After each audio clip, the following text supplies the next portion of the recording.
if you knew you were enough? What would your life look like? What would love look like?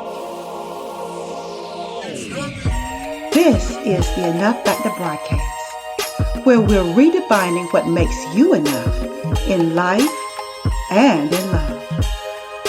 Now here's your host, Suzette Birnall.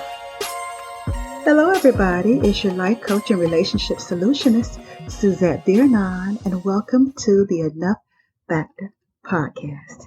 As always, I am so happy that you continue to tune in week after week.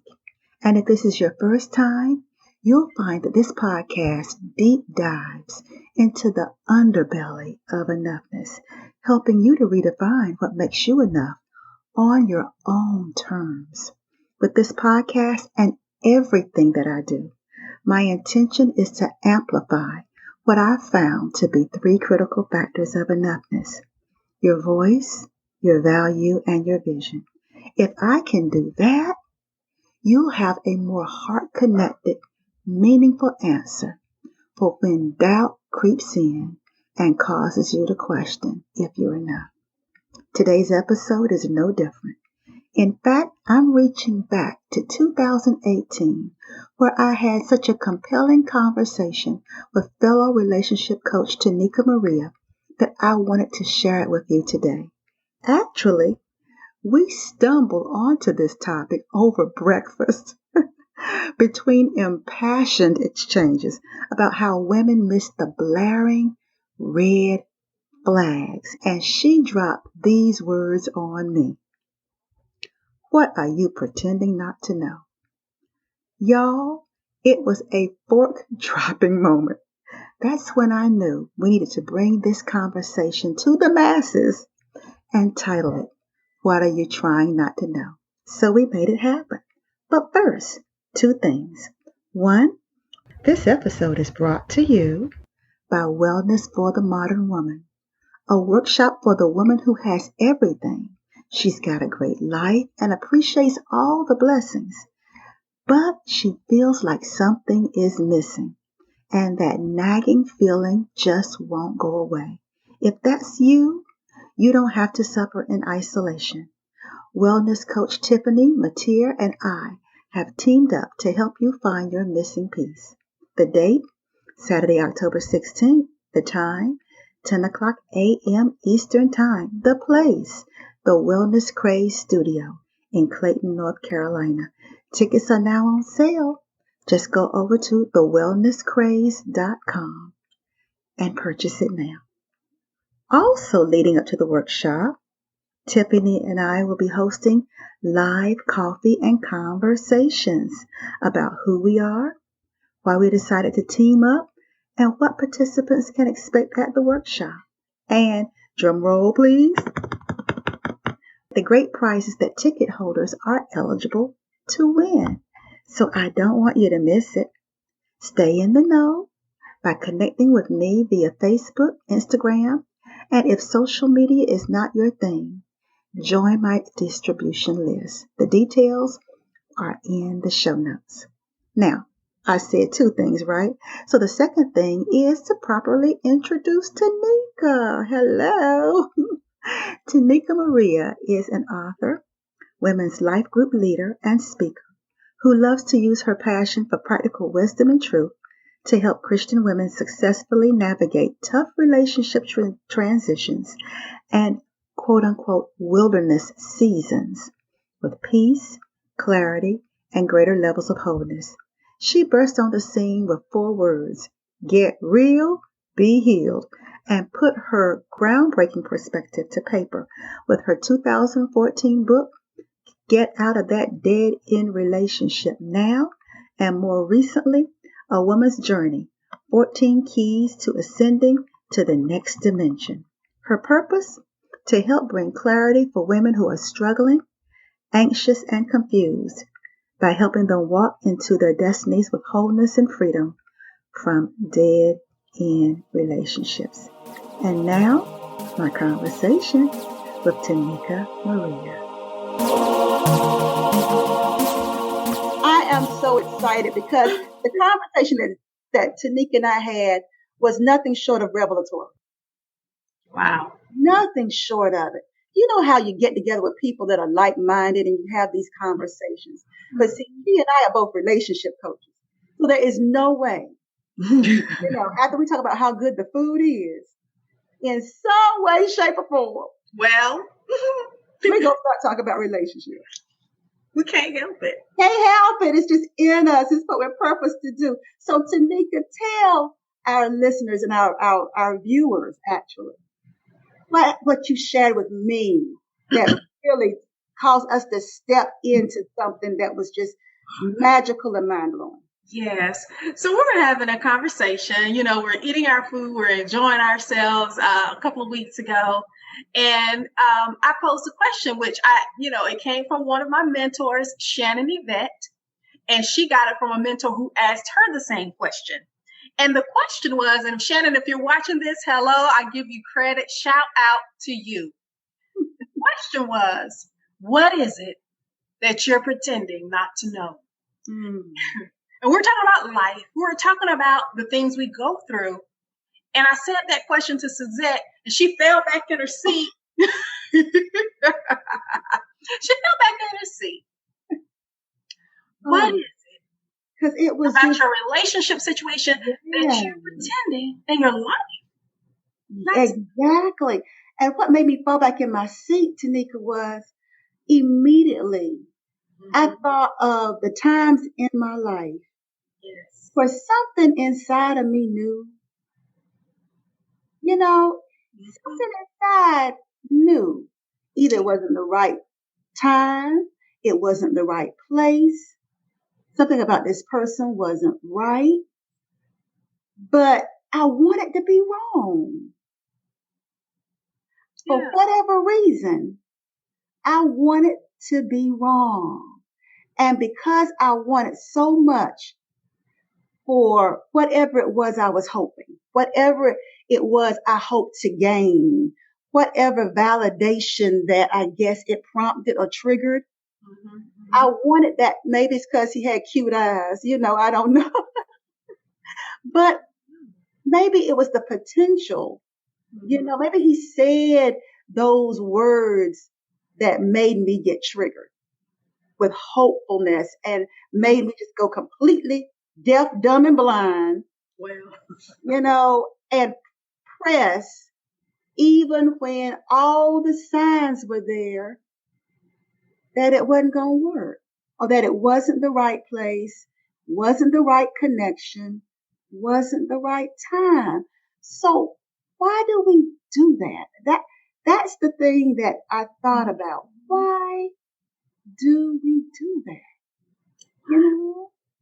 Have you ever had that kind of situation happen? Can you think back to anything that when you look back, you're like, you know what? Something inside of me really did know. Yeah.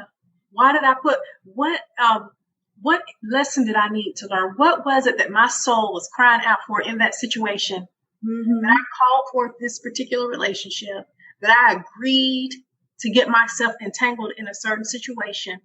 Why did I choose to stay there when all the handwriting was on the wall? And see, it's beyond relationships, Suzette. It goes to every aspect of our life. And, and thinking about our conversation further, I believe our life, God speaks to us through our life. Our life speaks and we're not listening. Our God speaks to the patterns and the problems and the pains of our life. God is speaking and we're not listening. That's why we pretend that we don't know. That our life is speaking all the time. All the time. All the time. That relationship was speaking. Them flaming red flags blazing hot. They were speaking. I think too, and I think you brought up a great point, because here's the thing. If you've never been taught to honor that knowing part of you, right? If you've never been in an environment to cultivate that knowing part of you. That's so true. That is so then even though you sense it, even though you feel it, you're so used to pushing past it. Yeah. And I think that was what we talked about, how we high achieving women, and shout out to high achieving women, no diss, because I'm one, Tonika's one, any woman that accomplishes anything in life has manifested it, has achieved it, has put action to their faith. So, hey, no diss. But when we really unpack, and you know that's what we do, we get underneath the skin of things. When I really think about my pushing past that inner knowing, it was because I was not taught to regard how life sends flags. I wasn't taught to regard it. No, we're not taught. We're not taught. And when we're wounded and we're full of our past and we're full of the residue and full of pain and unhealed trauma and triggers and drama, our intuition, the Holy Spirit, the voice of God, that's dumbed down. We can't hear it. And it could be screaming wow in our face. But if we're so full of other stuff, we can't hear. And we're codependent too. That's another piece of it. We are so used to asking other people's opinions. We're so used to, because we haven't given ourselves permission or felt that our voice was worthy of being heard. We don't trust ourselves. And so when our knowing kicks in, we want to check it out. And I can say, though well-meaning, there have been times when something inside of me was like, this ain't working. He's not the one. Something ain't right with this. He shouldn't be talking to me in that tone of voice. And a lot of times the is more about the energy. That's right. And we haven't been taught to pay attention to when the energy shifts from being warm and engaging and inviting to when the energy shift of another person or of ourselves falls.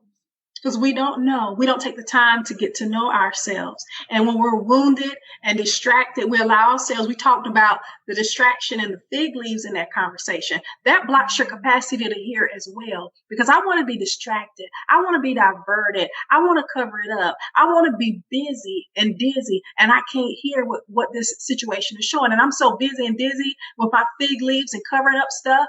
I can't recognize what's going on in this situation. Busy and dizzy. Oh my God. If anybody is listening, I want you to put busy and dizzy. That's Minister Rudico Roberts. I heard we're so busy and dizzy. We're with our distractions and our diversions. And we pretend that we don't know. God, I don't want to hear the truth. So we get busy. Let me go and spend my money. Let me go check out and I'm not on social media. I'm going to pretend that I don't know. Let me just. Yep. Yes. Someone wrote Sheila McCants, busy and dizzy, head spinning. Yes. Yes, Sheila. Yes, indeed. We are busy and dizzy. And so we try our best not to know. That's right. So the question is, what are you trying not to know? I want you to take a moment. Those of you who are listening live, those of you who are listening on the replay, I want you to take a moment.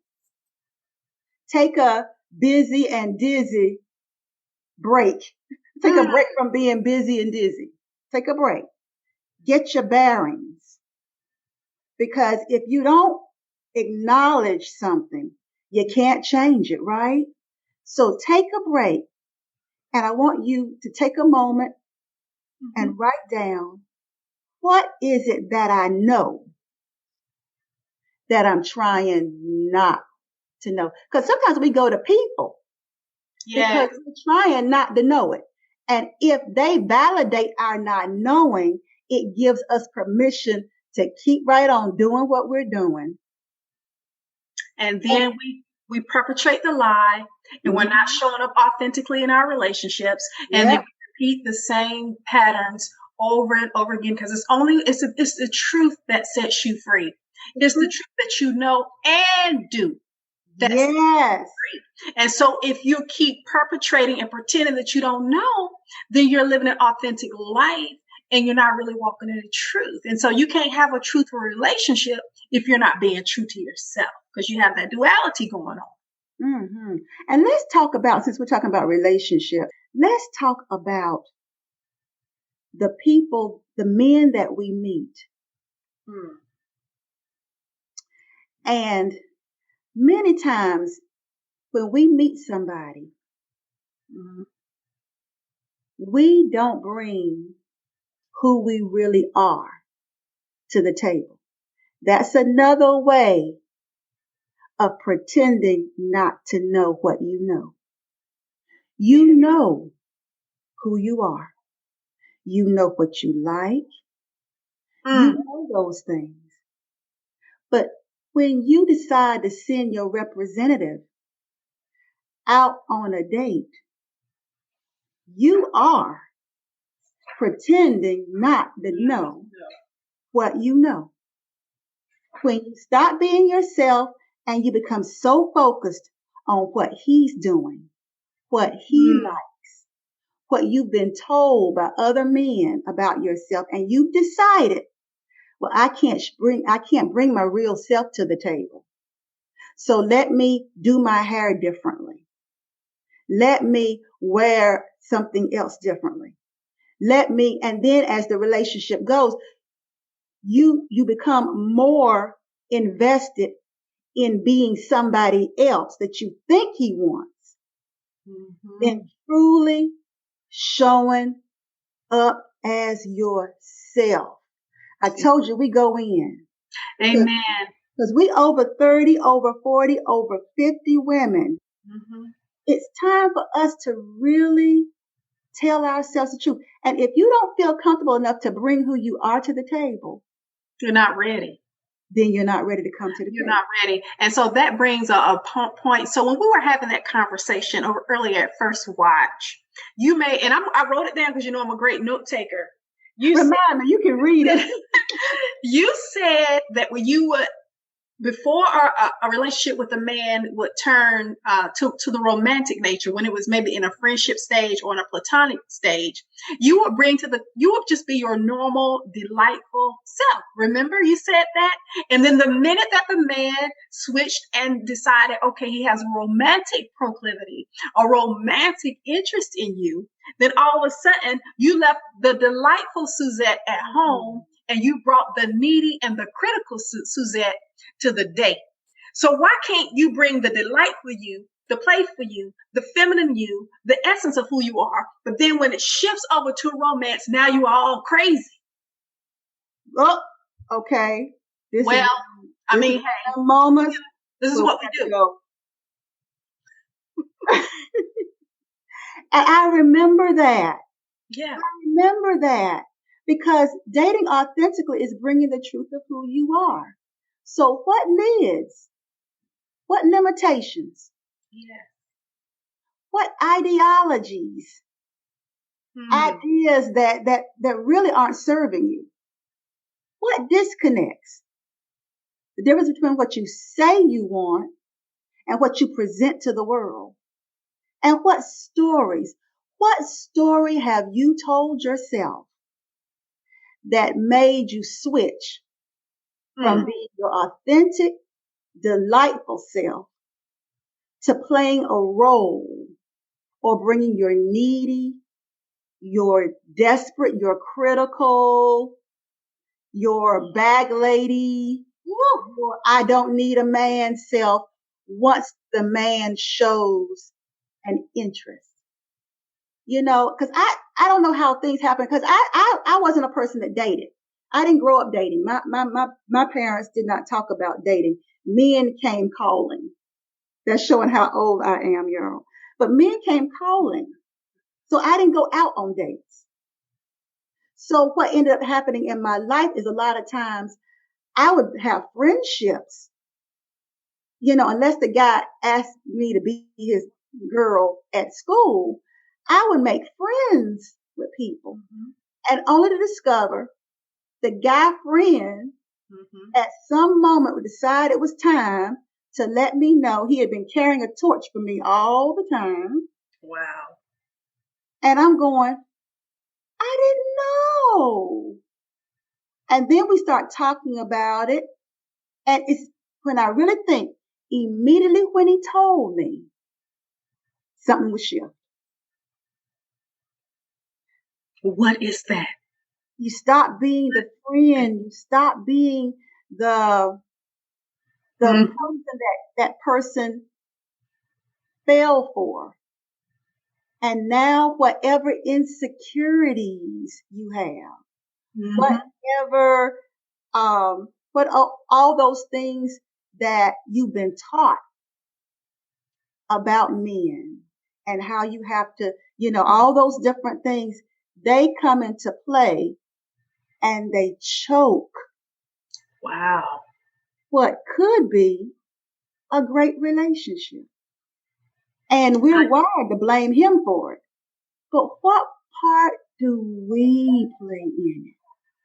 What part do we play in it? Relationships are mirrors, they're going to show up every, a romantic relationship will reflect back to you what's going on inside of you.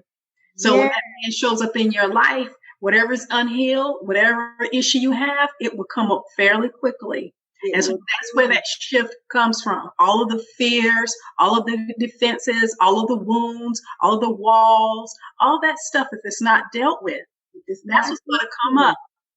Not the authentic you, not the real you before you got hurt, not the real you before you went through the divorce and all of this stuff. But the stuff that's unhealed, that tends to show up quicker. That's what's happening. That's in that shift. Yes. That's what's in that. In the comment section, write down, how am I lying to myself?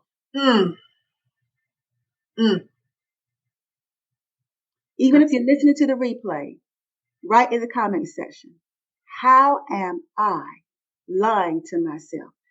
You don't have to out yourself here on Facebook Live, but in order for you to get the kind of relationship that you want, you have to go there.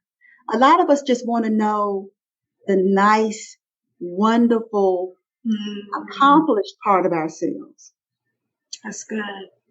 But we don't want to know what part of us has problems with being vulnerable. Yeah, we want to show the performance orientation. I want to, we want to show, okay, I got my own house, I got my own car, I pay my own bills, I got it together. That's not all who you are. That's not all you are. That's praise for, though, Tonika. And I think that's the thing, especially for us women who have been striving so hard to get a seat at the table. Yes. How many of us have had to put our femininity on the back burner, trying to get respect? And we become driven.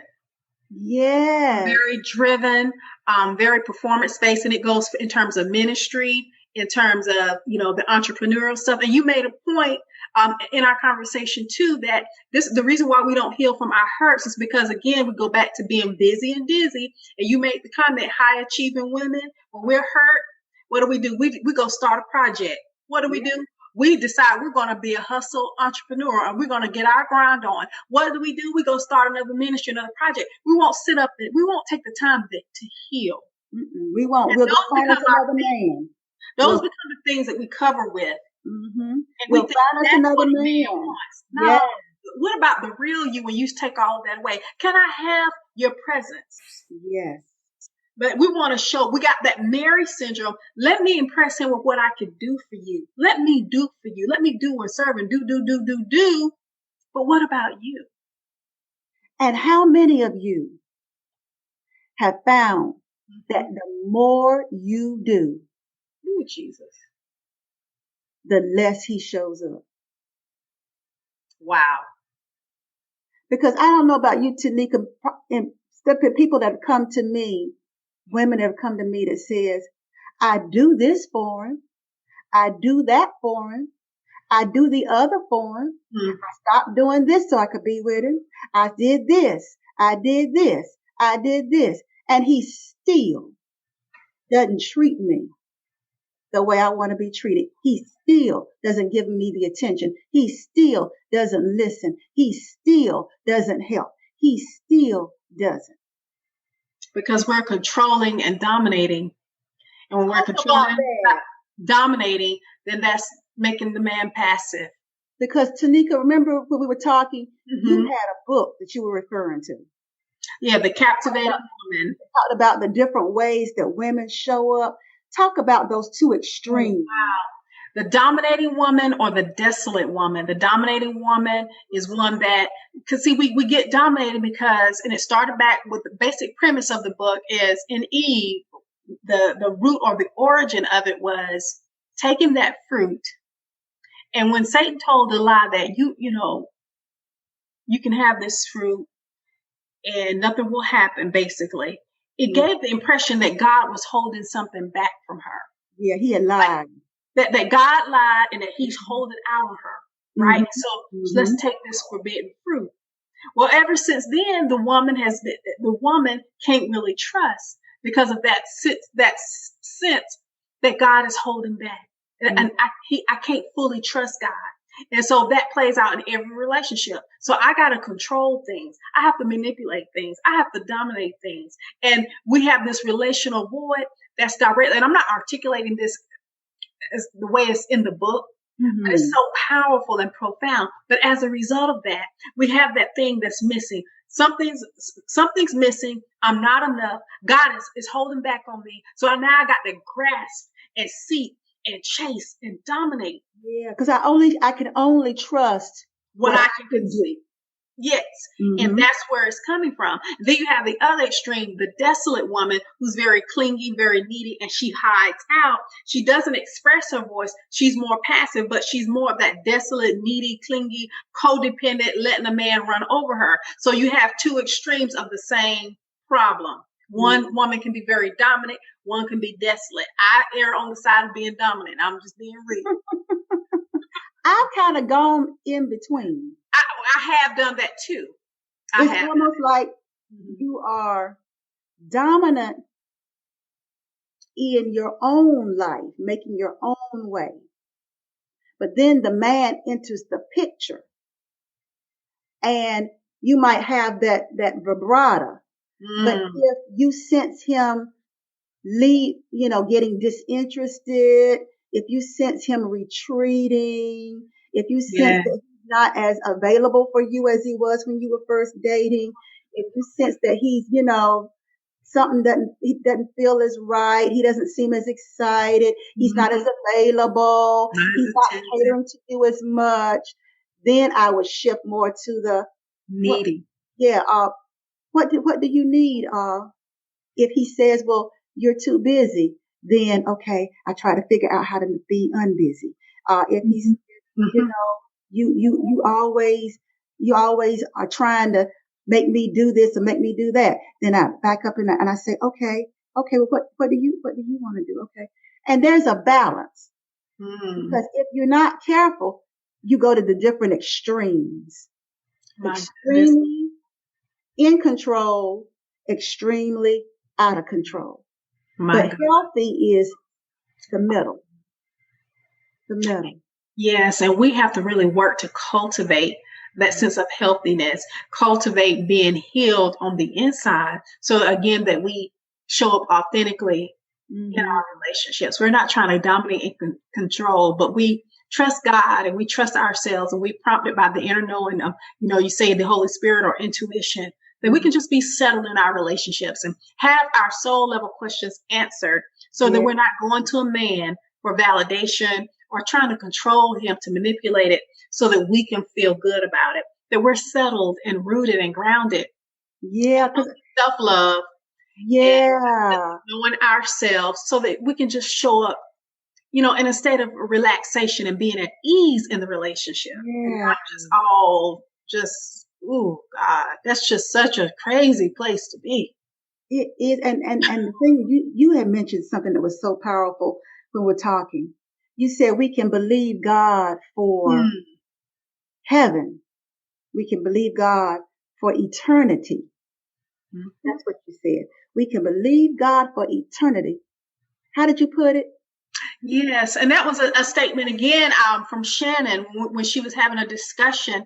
We can believe God for eternal life, eternity, but we Mm. can't believe Him for our day-to-day life.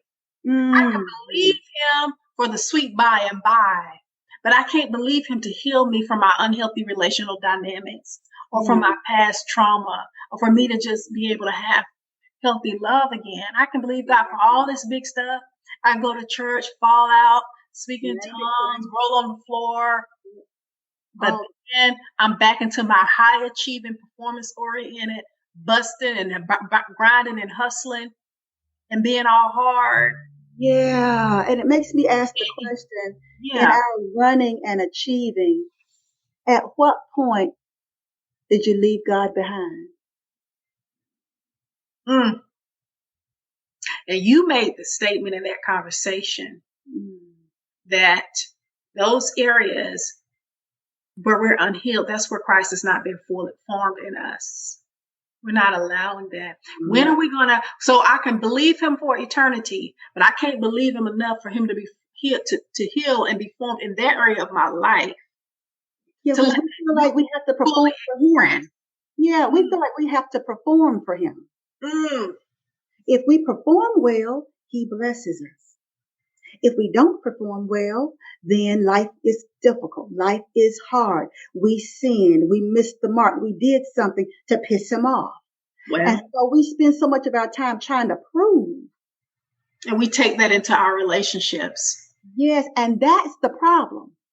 Because those of us that believe in God, those of us that believe in spiritual connectivity, whatever way you do it, the pathway to it is to get real, to ask the real questions, to Yes. become vulnerable and out yourself and tell the truth.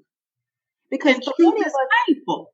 yes, and He's not going to reject you, strike you dead, Hmm. all these different things. And so we come into our spiritual, whatever way we express it, whether you're Jewish or you're Christian or you're Muslim, we bring it into our whatever our faith base is, thinking that our performance is what makes us worthy. And as Tonika said, we bring that into our relationships. And when the guy looked like he ain't impressed with it, we don't know what else to do. We don't know where else to go because we have never Mm. taken the time Mm-hmm. to confront the truth. What My is he trying not to know? we put our worth and value in our being busy and our Yeah, service and our gifts yeah. and our talents and what we can do and how we can serve. And at the end of the day, that's still not it. Your worthiness is not in that. And then what we do is the reason why it's so hard to confront the truth, because of course, truth is usually painful when it first Oh, hits you. yeah. It's Very, painful. It's very. healing, but it's painful, right? And Mhm. so again, we had that fig leaf discussion. Yes. You're a high achieving woman. You have the money to go out and buy extra diversions and distractions to get your fig leaves. You still want to be loved. You Yeah. still want to be held. You still want to be seen and known and acknowledged and understood because of the trust, because of the domination, because of all the stuff and the unhealed things. Then, I can again distract myself. I can go travel a lot. I can spend money on all this extra stuff. I can keep myself occupied in a fantasy life and reading my books and all of this kind of stuff and just Yeah. extra things that we're doing to numb and hide out. And so I'm going to get my fig leaf. I don't want to hear the truth. I got to get this fig leaf. I'm going to start Mhm. this project. I'm going to get my hustle on here. I'm going to Big do leap. share, and nobody can know that I'm depressed. Nobody needs to know that I got these issues, because I'm going to put my smile on and I'm going to post my pictures on social media, and everybody will see that I'm okay. And the issue now, which makes it even more difficult, Tonika, is we women now have our own money. We have the money to fund our fig leaves. Our fig leaves. We have the money to buy our diversions. We have the money to fund the very things that keep us in a state of denial. We don't want to go there. And I understand there are some places that you can't go by yourself. That's right. And that's why it is very important, especially the older that we've gotten, we got a whole lot of stuff laying dormant inside of us. And I think we said it. The way you can tell how healed you are is getting a relationship. Getting a romantic relationship, and that will reveal just how healed you really are. Because when you're not in one, you think you're all that. And a bag of chips until that niche. Because you are rolling, you're doing it, you're loving people, you're helping people in third world countries, you're feeding folk, you're doing this, you're helping a sister up, you're doing all these wonderful things, you're leading Bible study, you're doing all this stuff. You're praying people through. Well, as soon as you get in a relationship, as soon as a man is persistently after you and you are attracted to it, then you will really know. And going back to another point you made when you said the older we get, when we were having that discussion about, especially for those of us in our 40s and, mid, coming up into 50, you're not coming at a relationship down here when you're in your early 20s. You've already built this life. You're coming together up here, right? And so now you've had a chance to get set in your ways. So whatever was unhealed, whatever stuff you had that you haven't dealt with, you had a powerful point, Suzette. You said it kind of gets calcified. And if you're over 30 or in your 40s, you get into a relationship, you better have some counsel, because there's some dysfunction. There's hard stuff there that has to be dealt with.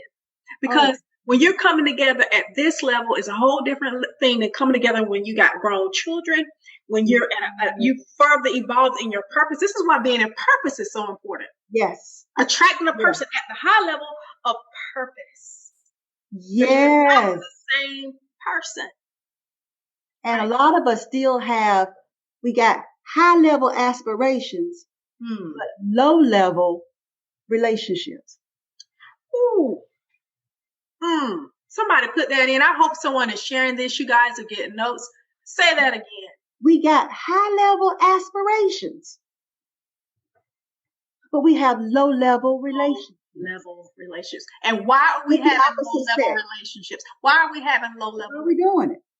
Why is it? Why is it that you have to abdicate the truth of your divine self and the expression of it that is so unique and so wonderful? Why do you have to leave that when a man walks into the room, walks into your room, walks into the picture? My goodness. And then on the other side of it, because I do believe in grace, compassion, and all that. Because in the other side of it is being high vibration, going about your purpose. And then you be like, yeah, but I don't need him anyway.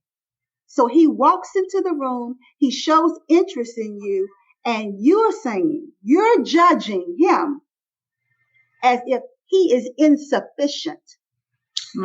He does not fit whatever your laundry list is. That most of the time is seated in ego. You better preach. In the part of you that doesn't want to know. Because when you can't respect a man, when you see no value in him except for what he can do to support your ego. Let's get clear. to support your ego, then you don't have nothing to do with them. My thing is, if we say, and this is to all those that are Christians, if we say we love God and call what he said was good bad, then we got to check ourselves, because he knew when he created masculine and feminine. Yes. And split us up so that we could have man and woman. He looked at all we could be and all we could become and how we would express that. And he said it was good. It was good. And you made a powerful statement. You know, that one made me fall back on in my chair. But you said, if you don't cultivate your right heart and cultivate your authentic self, the right man will show up, but your ego will dismiss him. If you're not walking in authenticity, you can be a high-performing, high-achieving woman in ministry and business, all got it going on, busy and dizzy with your 59 projects. But if you haven't cultivated that right heart, your ego will dismiss that man. That's the truth. That's the truth. So I know we're coming hard, we're coming strong, but we're having grown up conversations. The reason why so many of us are still in the situations that we are in is because people have been pity-patting this relationship stuff and have given us permission to stay unhealed. Ooh.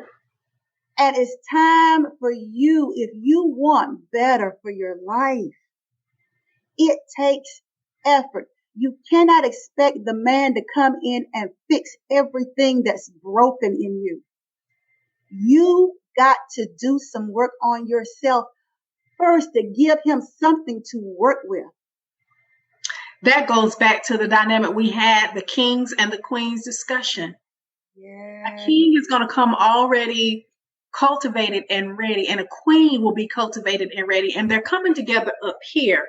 Now the problem is, and you know, because we're not here to fix, help, heal, and deliver each other.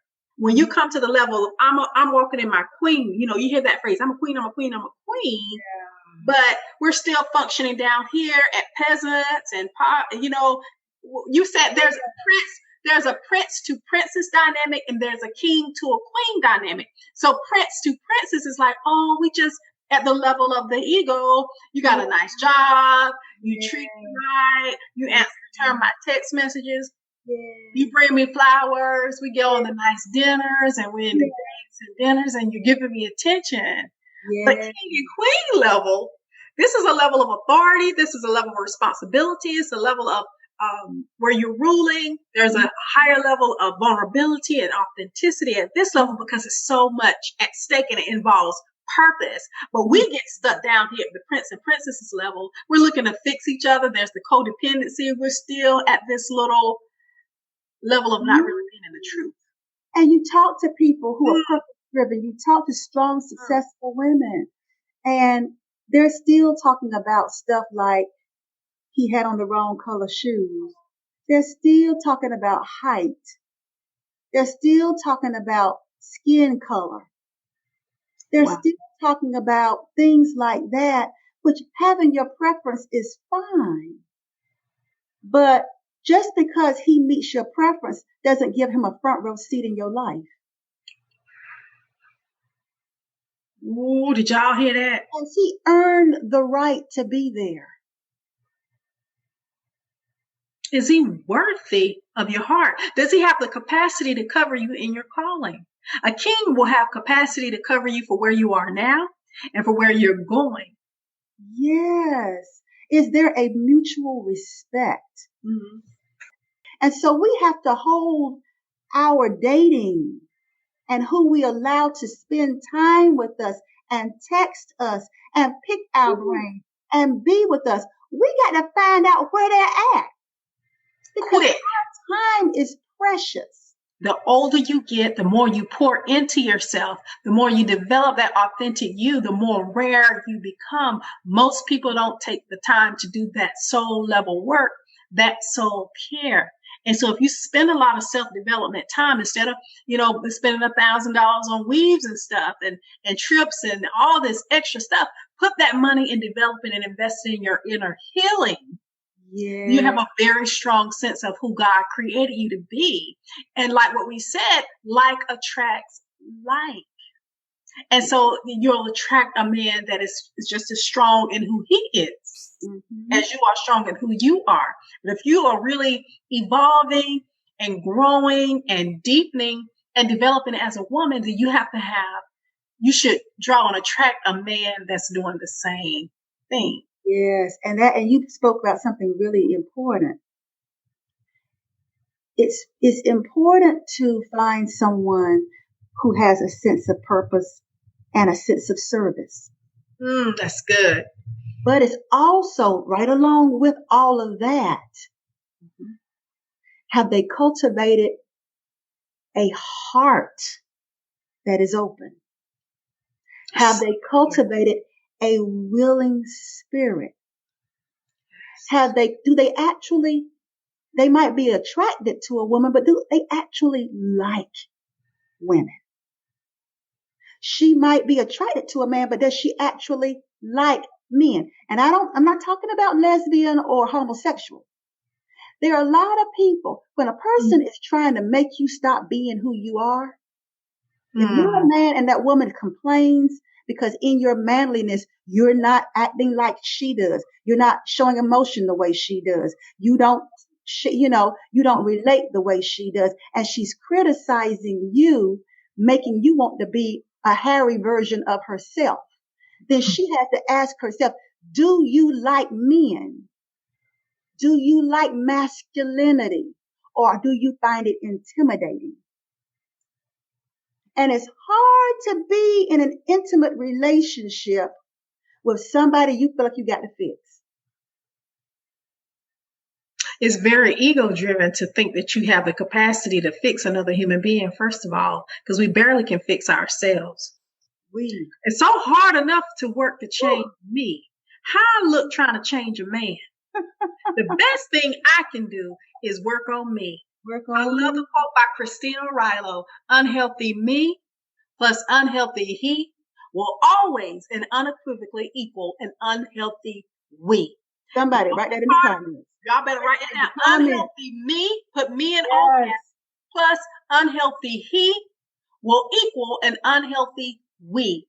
The only part of that equation I can change is me. Oh, Tonika, we have given people a lot to think about today. Oh my goodness. For those of you that are listening, like I said, I appreciate you. If something resonates with you, comment. Well, you know how I like to leave things. You gonna say it with me, Tonika? All right, go ahead. You don't need everybody. Just the right somebody. Later. You have just listened to the Enough Factor podcast with your host, Suzette Vernon. To get notified of new episodes or to dig deeper into today's topic, become a subscriber. And while you're at it, tell us how we're doing and what topics you're interested in. We appreciate your feedback and your reviews. Until next time, remember, you are worthy, you are worth it, you are enough.